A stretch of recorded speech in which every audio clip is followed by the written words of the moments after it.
time to show you now what it looks like. Ready? The new smile. It's been many months in the waiting. There you go.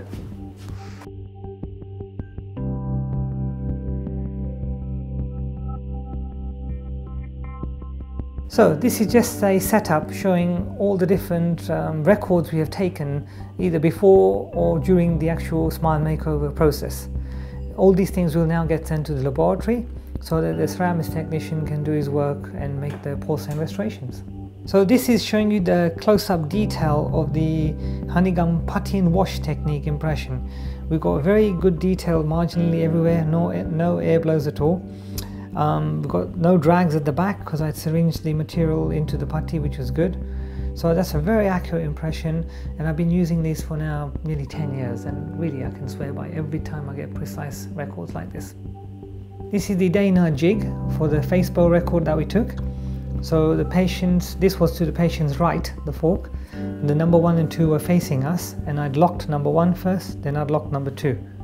And you just want a very thin imprint. You don't need very deep indentations in the composition. So that's the perfect record for the face bow.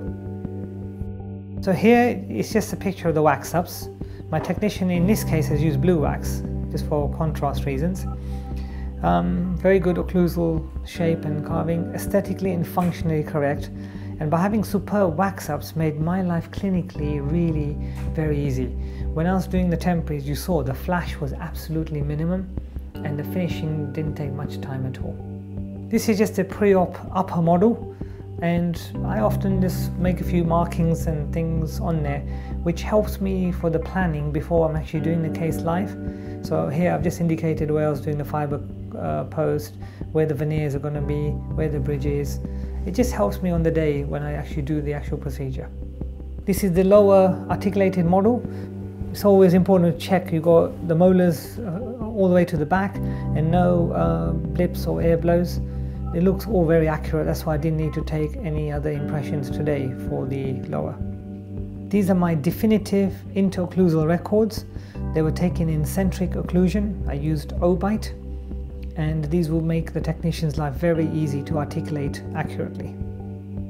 This is the stick bite record, which was placed in between the patient's teeth, and we put the bender brush in there.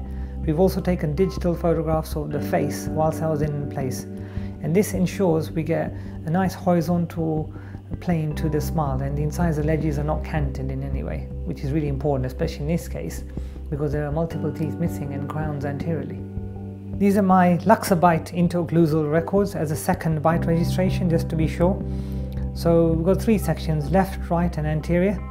And so very good ideas just to get your nurse to mark, or you yourself mark it L and R. It just helps the technician orientate, and when you adjust them to put it on the between the models to articulate it. This is the correctly trimmed prep guide, which was simply made with a little piece of putty, and this was made from the wax ups, and it's invaluable in the smile makeover technique, just to make sure there's adequate space for the technician and all the tooth preparations have been done perfectly.